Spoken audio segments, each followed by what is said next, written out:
오늘은 맥주 감사 주일입니다.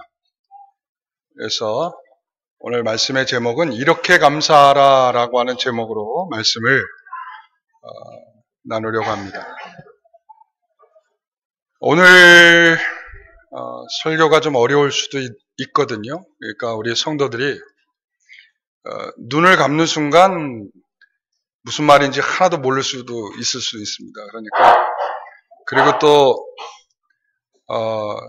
중간중간 끊어들으면 제가 말하려고 하는 의도를 잘못 해석할 수도 있습니다. 그러니까 좀 제대로 처음부터 끝까지 잘 이해하시면서 따라봐 주시면 감사하겠습니다. 왜냐하면 개념 정리를 새로 하는 날이기 때문에 그래요. 오늘 개념 정리를. 이 개념이 제대로 다시 정리되지 않으면 우리에게 감사의 헛수고라는 건 없겠지만 그래도 여기서 바르게 좀 교정돼야 될 필요성이 있다 생각을 합니다. 자, 맥주 감사절은 어떤 날인가? 출애굽기 23장 16절을 보면 구약의 성도들에게 강력하게 요구했던 절기입니다. 너는 맥주절을 지키라 이렇게 되어 있습니다. 맥주절을 지키라. 구약의 3대 절기가 있지요. 구약의 3대 절기는 뭡니까? 유월절과 무교절, 이게 하나고요. 두 번째는 맥주절과 그리고 칠칠절, 오순절 이렇게 되고요. 그 다음에 세 번째는 장막절, 수장절 이렇게 세 가지가 3대 절기입니다. 그 중에 출애굽기 23장 16절에 보면 너는 맥주절을 지키라 이렇게 되어 있습니다. 너무나도 당연한 이야기입니다. 이는 내 수고하여 밭에 뿌린 것의 첫 열매를 거둠이라 이렇게 되어 있습니다. 그런데 맥주라고 하면 맥은 뭐죠? 맥은 뭐죠? 보리죠. 그런데 성경에는 보리가 없습니다. 구약 성경에 저기에서도 보듯이 Feast of Harvest 이게 정확하게 번역이 된 건데요. 뭐냐면 추수의 절기다. 추수의 절기. 그러니까 보리를 추수하는 것이 아니라 추수의 절기다 이렇게 되어 있어요. 추수의 절기. 그러니까 너희들은 이 추수의 절기를 지키라 이렇게 되어 있는 거예요. 추수의 절기를 지키라. 그래서 이 추수의 절기는 우리 한국에서는 그런데 왜 맥주감사주일이라고 이렇게 불려지고 있는가? 제가 한번 생각을 해봤어요. 그 다음 페이지를 넘겨줘 보면 하나는 이제 성경에 보니까 맥주절을 지키라 이렇게 되어 있는 맥주절. 그러니까 의미상으로 보면 맥주절, 구약의 절기 가운데 맥주절을 의미적으로. 그리고 또 하나는 뭐냐면 우리 한국 사회에서는 굉장히 어려운 경제적 상황들이 있었어요. 6.25 동란이 지나고 난 다음에 한국은 아주 극심한 그 식량난에 시달리게 됩니다. 그때에 그 식량난을 시달릴 때에 이 보리가 추수할 쯤 될 때가 가장 어려운 시기였다고 합니다. 그래서 그때를 가리켜서 보릿고개라. 그 시절도 안 지내봤으면서 여기 번데기 앞에 제가 주름 잡고 있는 거죠. 그 시절을 지냈던 분들을 그래 맞아. 우리가 그 시절 참 어렵게 지냈어. 그러니까 그런 시절을 지나면서 의미적으로는 구약의 맥주절을 시기적으로는 한국의 보릿고개를 두 가지가 이렇게 믹서가 돼서 실질적으로는 그래서 7월 이 첫 주가 보리가 추수될 때쯤이라 하더라고요.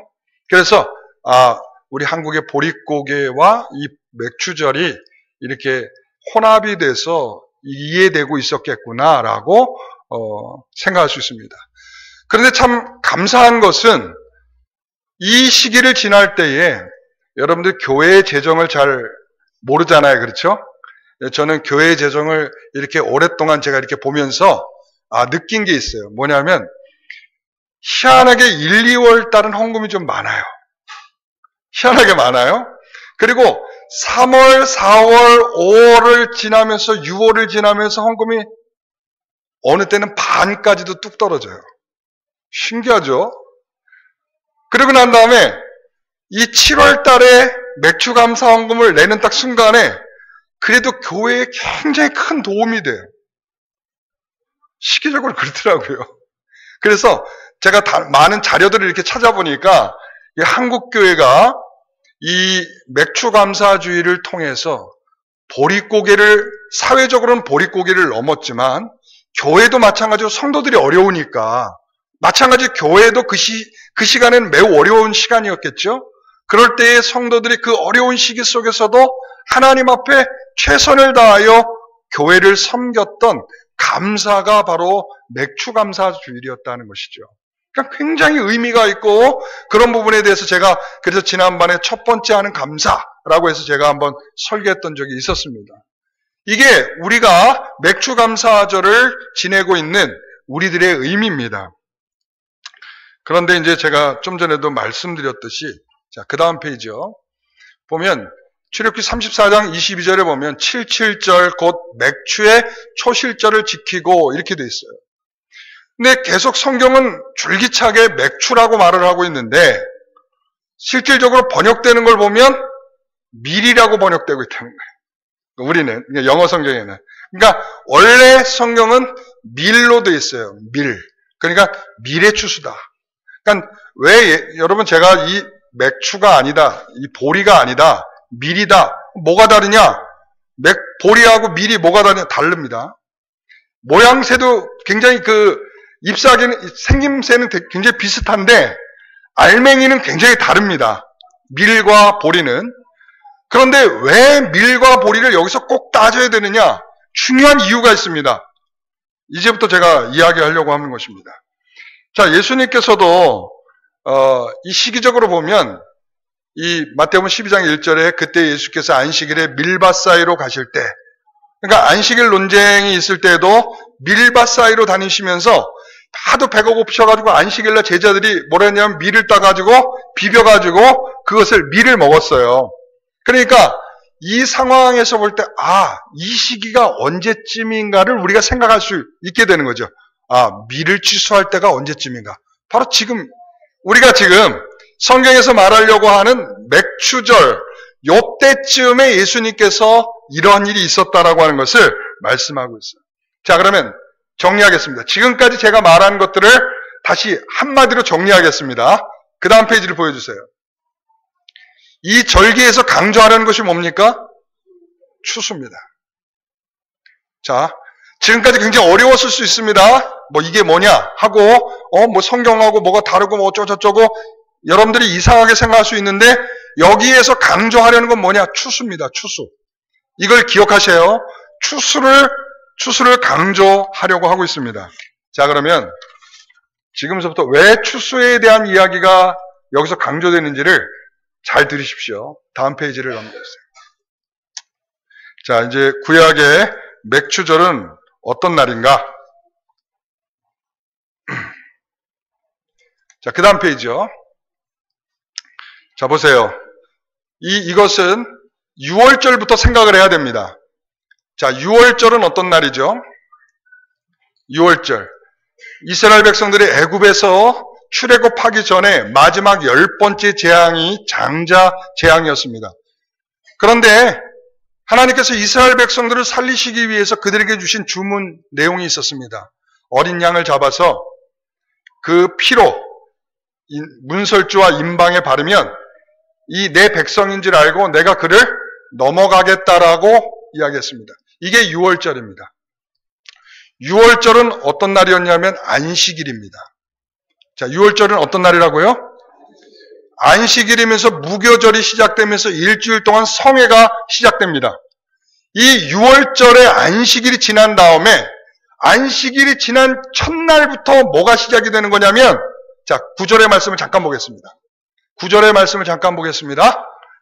읽어보겠습니다. 7주를 세일지니 곡숙의 낫을 대는 첫날부터 7주를 세요. 자, 6월절이 지나면서 6월절이 지난 안식일 첫날, 안식일이 지난 첫날 뭘 시작을 하냐면 추수를 시작하는 거예요. 이 추수가 무슨 추수냐면 미래 추수를 시작을 하는 거예요. 자, 몇 주 동안 추수를 할까요? 7주 동안 추수를 하는 거예요. 다시 이제 돌아가겠습니다. 아까 그 그림으로. 자, 6월절 안식일에 그들에게 안식일이 지난 첫날에, 그래서 그날에 가리켜서 무슨 날이라고 부르냐면 초실절이라고 부르는 거예요. 무슨 날이라고요? 처음 곡식을 거두는 날. 그래서 초실절이야. 6월절이 지난 첫째 날. 언제 날이에요? 언제? 자, 언제라고요? 6월절이 지난 첫째 날이 초실절이라고요. 초실절. 그래서 이 안식 후 첫날부터 7주를 셉니다. 7주를 세면 7주 후에 뭐가 되냐면 77절이 되는 거예요. 77절. 77절은 바로 우리가 계속 성경에서 언급되고 있는 맥추절입니다. 그러니까 이 7주가 지나는 동안, 이 7주 동안 미래 추수를 시작해서 이제 마지막 추수가 끝나갈 무렵이 이 맥추절이었습니다. 자, 그러고 난 다음에 맥추절이 지난 이날인, 자, 77절은, 그러니까 무슨 날이에요, 그날이? 그러니까 그날이 무슨 날이냐고. 안식일. 7주가 지났잖아요. 7번의 안식일이 지난 그날이 안식일이에요. 안식일. 그리고 안식 후 첫날. 자, 그 다음 페이지. 안식 후 첫날 50일이 되는 날. 77이 49죠. 7주가 지났으니까 77이 49, 그 다음 하루. 안식 후에 첫날이 오순절이었어요. 자, 왜 제가 이걸 흥분하면서 여러분들한테 6월절부터 설명을 하는가 하면, 이것은 지금 6월절부터 한 세트로 지금 우리에게 설명을 해주고 있는 거예요. 자, 그 다음 페이지를 넘겨주세요. 그래서 이것을 구속자적으로 이해를 하면, 잘 안 보이시죠? 여기서 보면, 자, 6월절은, 자, 고린도전서 5장 7절에 있는 말씀에 보면, 우리의 6월절 양 곧 그리스도께서 희생하셨느니라, 이렇게 되어 있어요. 그러니까 왜 예수님께서 십자가에 죽으실 즈음이 언제였어요? 6월절이었잖아. 그래서 6월절을 지키기 위해서 제자들과 함께 6월절 음식을 만들어서 드셨잖아요. 그래서 그때 빵과 포도주를 나누면서 이것은 내 피다, 이것은 내 살이다 그러셨잖아요. 그러니까 왜 하필이면 예수님께서 6월절에 죽으셨을까? 그것은 6월절의 어린 양으로 오셨다는 것을 말씀하시는 거예요. 그러니까 다시 말하면 6월절은요, 자, 죽음과 삶이 공존하는 거예요. 그래서 6월절은 예수님이 죽으셨고, 그리고 예수님께서 부활하신 것을 새롭게 기념하는 날이 됐어요. 자, 여러분 요즘에 6월절 지키나요? 6월절 그리스도인들이 6월절 지켜요, 안 지켜요? 안 지키죠? 왜 안 지켜요? 우리는 더 이상 6월절이 의미가 없죠. 우리에게는 부활절이 의미가 있는 거예요. 그래서 6월절이 아닌 우리는 어느 날로? 부활절로 지켜요. 자, 그러면 초실절은 뭔가요? 바로 초실절은 안식 후 첫날 예수께서 뭐 하셨어요? 부활하셨잖아요. 그렇죠? 예수님께서 안식 후 첫날 부활하셨어요. 안식 후 첫날 이 부활하신 이날 보면 고린도전서 15장 20절에 보면, 그러나 이제 그리스도께서 죽은 자 가운데 다시 살아나사 잠자는 자들의 첫 열매가 되셨느니라. 잠자는 자들의 첫 열매가 되셨다. 그래서 안식 후 첫날 예수님께서 잠자는 자들의 첫 열매가 되셨어요. 자, 그러고 난 다음에 몇 주가 지났어요? 77이 49. 그래서 77절이 됐어요. 자, 77절이 되고 난 다음에, 자, 이 안식이 지난 첫째 날이 언제였냐면 오순절이었어요. 자, 초실절에는 예수님께서 모든 죽은 자들의 첫 열매가 되셨다면, 이제 오순절은 새로운 교회라고 하는 것이 탄생되죠. 오순절날. 그렇죠? 사도행전 2장에 보면 오순절에 이제 하늘로부터 성령이 임하시면서 그리고는 베드로를 통해서 설교를 하게 하고 그 설교를 듣는 것을 통하여 예루살렘 교회가 탄생하게 되는 거예요. 다시 말하면 예수님의 안식 후 첫날, 안식 후 첫날 이 예수님께서 부활하셨던 첫 열매가 이제 구체적으로 교회를 통하여 그 교회를 통하여 열매가 맺기를 시작하는 첫째 날이 오순절 안식 후 첫날이 된 것입니다.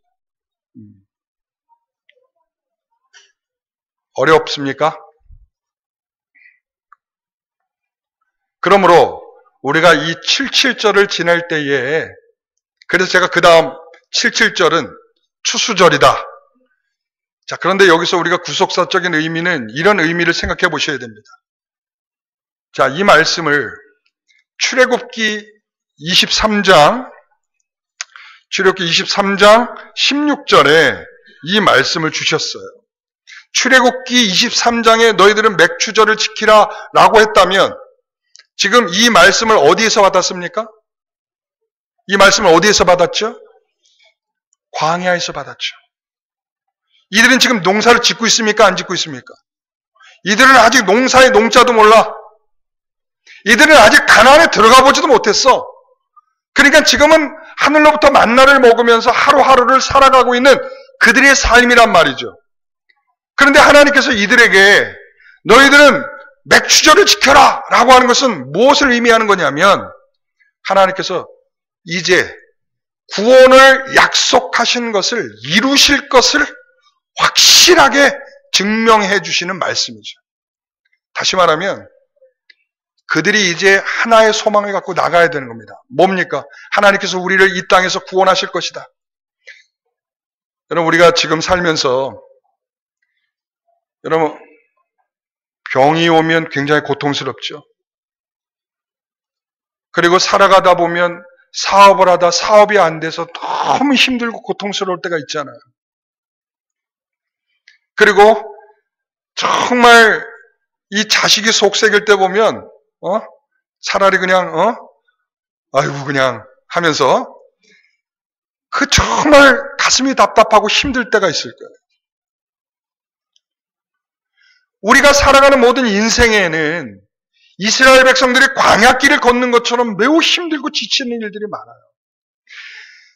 우리에게 물이 없어서 물을 달라고 호소하며 그러며 죽을 것 같다라고 좀 살려달라고 애원을 하며 정말 이 먹을 것이 현찮으니 좀 제대로 먹을 고기를 좀 달라고 그들이 불평과 불만을 하며 그런 인생을 살아가고 있는 인생의 이야기처럼 그런 인생을 살고 있는 사람에게는 뭔가 하나의 희망과 소망이 필요한데 하나님께서 그들에게 주시는 건 뭐냐면 너희들을 가나안까지 들어가게 해서 너희들이 그곳에서 추수를 하며 그곳에서 곡식을 심고 그 곡식을 심은 것을 통하여 너희들이 열매를 거두게 될 그 영광스러움을 생각하면서 지금의 그 고통스러움을 참아내는 것이 좀 어떻겠니라고 이 말씀을 주시는 거죠.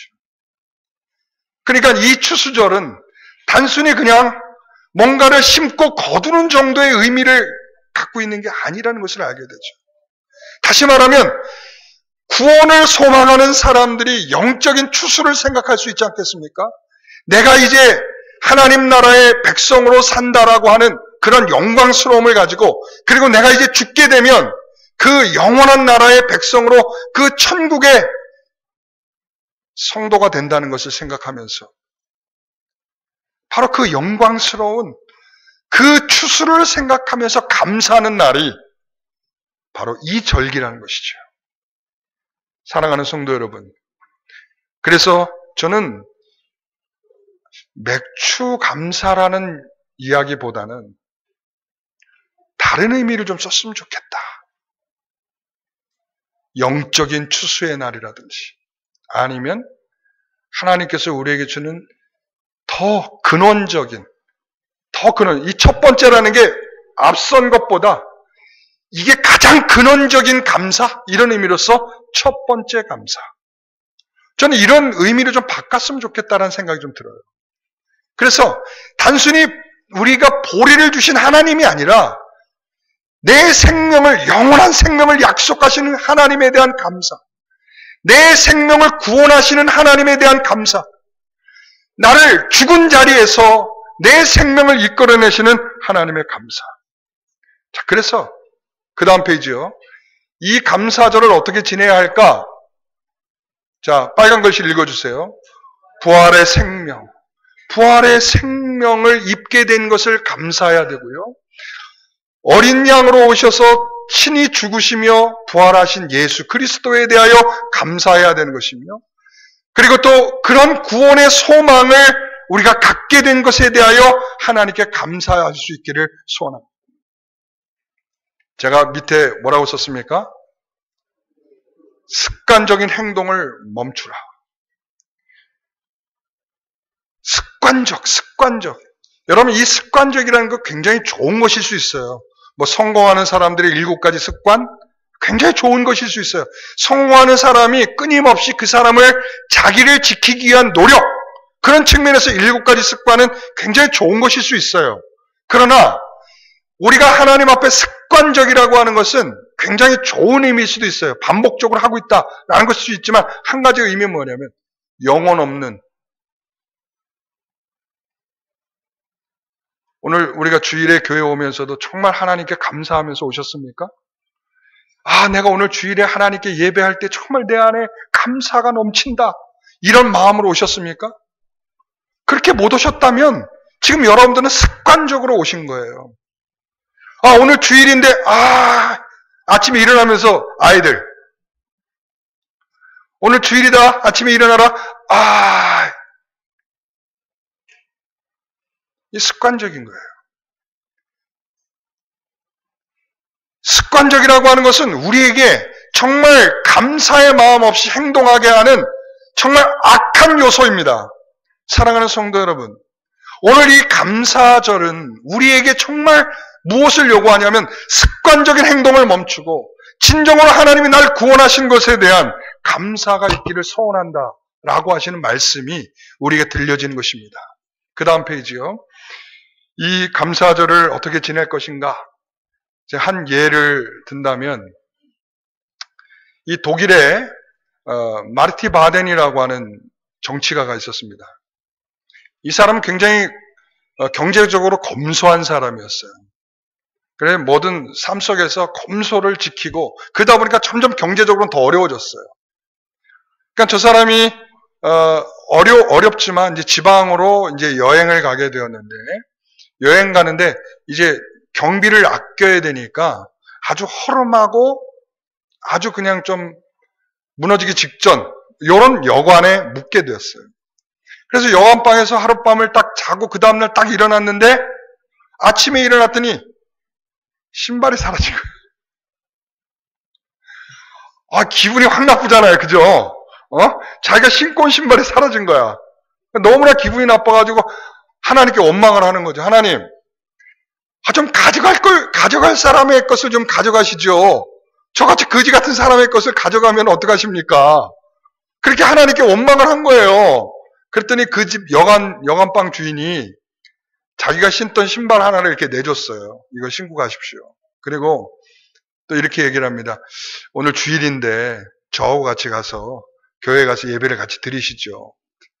그러니까 막 기분이 지금 나쁜데 가고 싶겠어요? 안 가고 싶겠어요?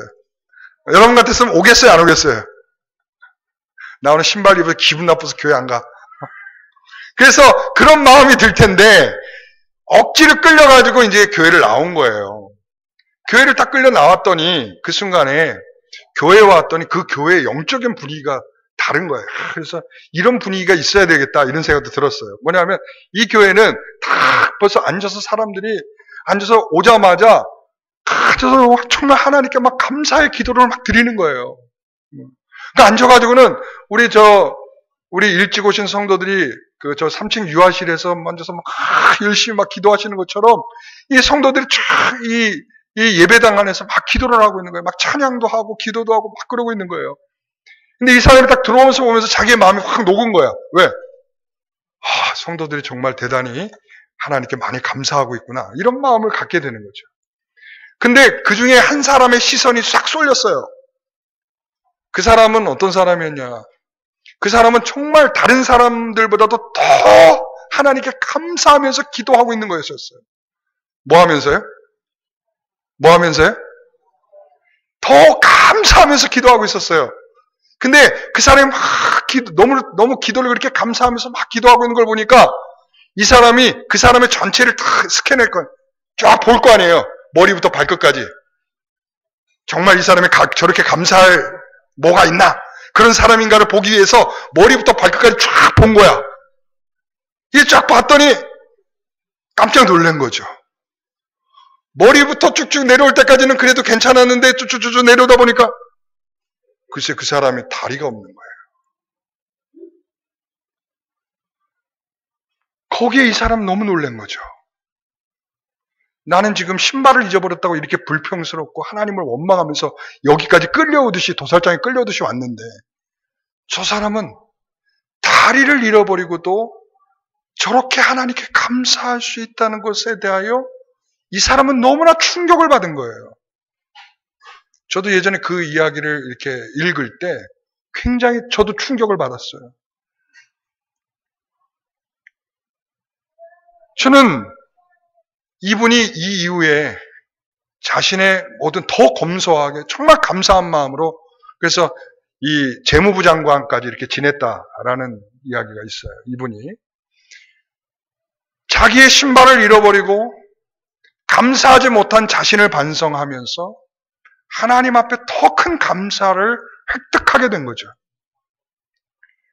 사랑하는 성도 여러분, 그래서 감사는 습관적이지 않아야 될 이유는 때로는 신발도 잊어버려 보면서 때로는 좀 잃어버리고 찾고 이러면서 그 가운데서 내 마음을 뒤흔들으시는 하나님의 놀라운 은혜를 감사할 수 있는 그런 마음들이 생겨지기를 소원합니다. 아무 일 없는 거 복 아닙니다. 매주마다 아무 일 없이 그냥 습관적으로 나를 교회 오게 만드는 거 그거 복 아니에요. 어찌 보면 어떤 새로운 일들이 생기고 좀 막히는 일이 생기고 이 시간에 나와서 하나님께 정말 간절히 기도하지는 안 되겠다라고 하는 그러한 엄청난 충격들이 내 안에 있는 주간에 하나님께 더 가까이 가는 감사의 마음들이 있을 거라고요. 오늘 저는 여러분들의 마음속에 그런 은혜가 있기를 소원합니다. 자, 그래서 오늘 그 가운데에 세 가지를 좀 더 길게 하진 않을 거니까 충격받지 마세요. 지금 10분밖에 안 남았는데 목사님이 지금부터 세 가지를 하겠다고? 세 가지는 굉장히 짤막한 세 가지입니다. 자, 여러분 그러니까 이 날이 어떤 날인지에 대한 이해가 되셨죠?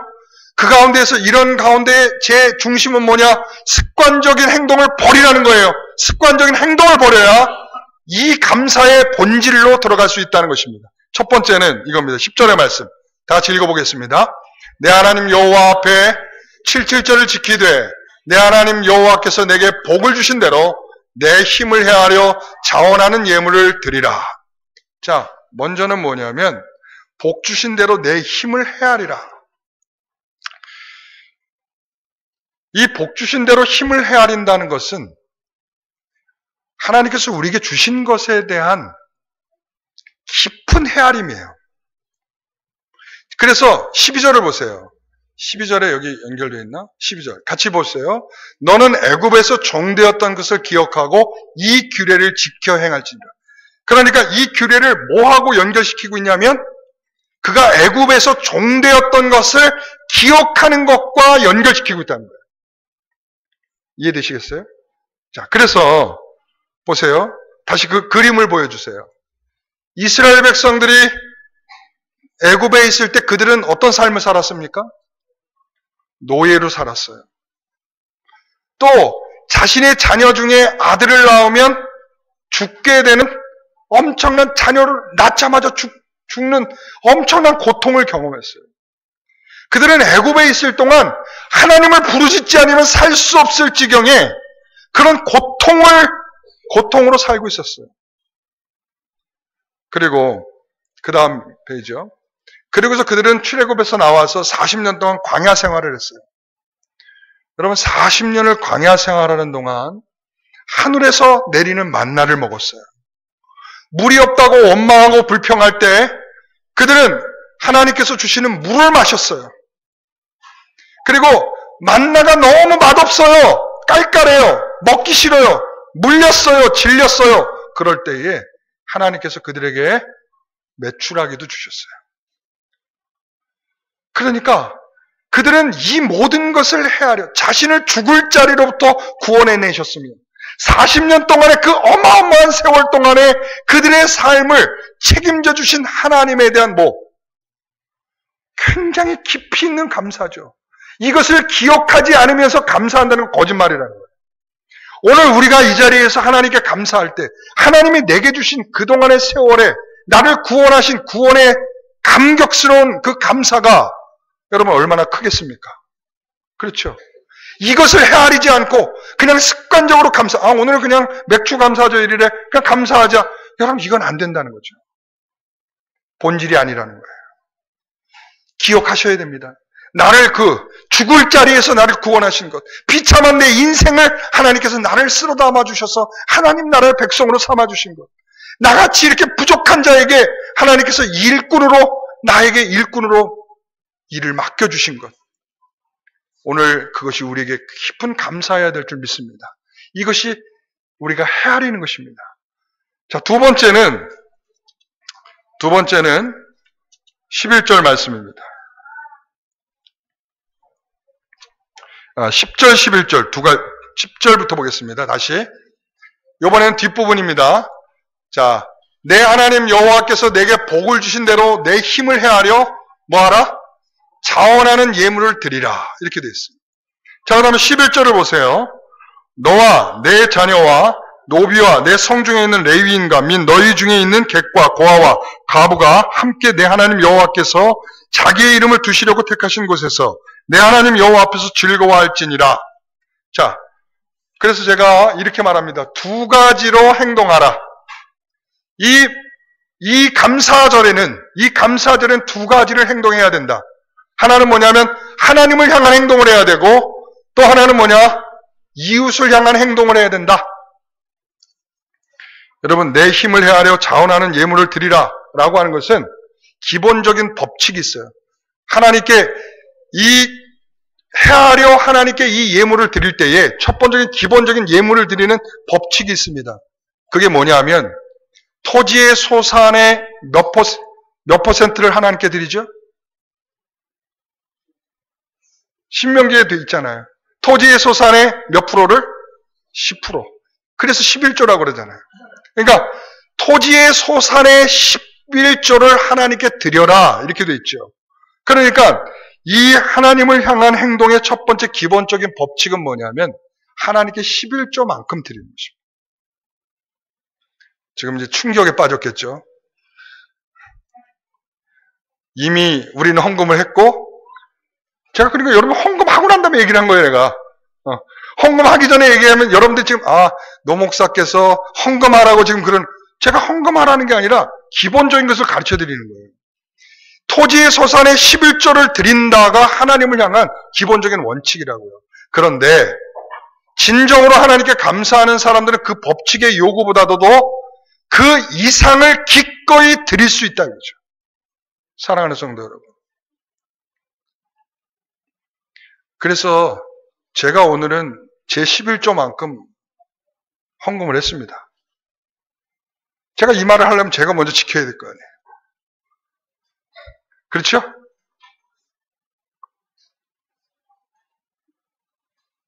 저는 그래서 또 하나는 두 번째는 이웃을 향한 행동을 해야 된다. 이웃을 향한. 이것은 너와 내 자녀와 노비와 레위인과 객과 고아와 가부와 함께 내 하나님 여호와 앞에서 즐거워할지라. 여러분, 모든 사람을 모으라는 거예요. 거기는 빠지는 사람이 있으면 안 된다 이런 말이에요. 거기는 신분적으로 낮은 사람이든지 아니면 경제적으로 찌들려서 거지와 같은 삶을 살고 있는 그런 노숙자와 같은 사람이라든지 그 모든 사람들을 불러 모아 그 사람들과 함께 여호와 앞에서 즐거워하라는 것입니다. 그래서 이 사회적인 책임도 같이 감당해야 된다는 것이죠. 그래서 저는 내년에 우리 성도들에게 이런 선포를 하려고 합니다. 내년에 이 맥추감사 헌금은 절반은 하나님께, 절반은 사회로. 뭐라고요? 절반은 하나님께, 절반은 사회로. 내년 맥추감사 헌금은 그렇게 하도록 하겠습니다. 여러분, 우리가 두 가지 행동을 하라고 했을 때 우리가 그런 마음으로 실천할 수 있는 마음이 필요하겠죠. 그래서 이것을 통하여 우리가 하나님 앞에 정말 감사하는 마음이 회복되기를 소원합니다. 나를 구원하신 하나님이 나에 대하여 얼마나 지금도 나를 사랑하시며 나를 헤아리시며 나를 이끌고 계신가에 대한 감사의 마음들.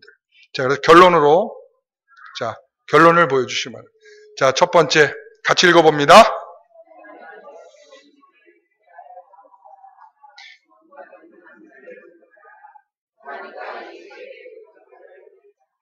하나님께 주신 은혜를 깊이 알고 감사하라.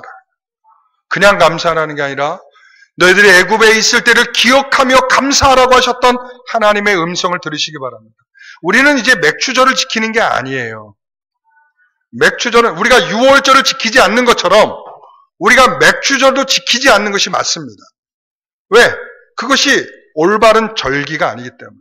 그러므로 우리에게는 이제 새로운 이 은혜에 대한 감사의 마음을 담을 수 있는 그런 절기가 필요한 것입니다. 그게 바로 영적인 추수의 절, 영적인 추수의 날, 아니면 첫 번째 감사의 날. 우리가 이런 새로운 이름을 가지고 우리가 하나님께 감사하는 그런 마음이에요. 왜냐하면 그 가운데 담겨있는 더 풍성한 것에 대하여 감사하기 위한 것이며, 그리고 그 구원받은 은혜에 대한 감사가 지금 너무 시큰둥해져 있어요. 제가 조금 전에 예를 들었던 이 바덴의 예처럼 신발을 잃어버린 것, 이런 것들 앞에서 우리의 진짜 감사해야 될 구원의 감사를 하지 못하고 있다는 거죠. 이것 때문에 불평스럽고 저것 때문에 불평스럽고, 이스라엘 백성들이 그렇게 살았거든요. 이거 너무 먹기 싫어요. 불평스럽습니다. 라고 했단 말이죠. 여러분, 오늘 우리에게 그런 불평들은 사라지고 온전한 감사가 회복되기를 소원합니다. 그리고 이것이 하나님과 이웃에게 고르게 분배되고 나뉘어질 수 있는 감사가 되기를 소원합니다. 오늘 이 시간 어려운 말씀들을 여러분들 잘 따라오셨습니다. 이 말씀 속에서 이따가 성경 공부를 할 때 제가 여러분들이 이해하지 못한 부분이 있다면 제가 질문을 받겠습니다. 이따가 성경 공부 시간에 먼저 시작할 때에 저한테 먼저 질문부터 하고 시작하도록 하겠습니다. 자, 이상입니다. 우리 기도하겠습니다.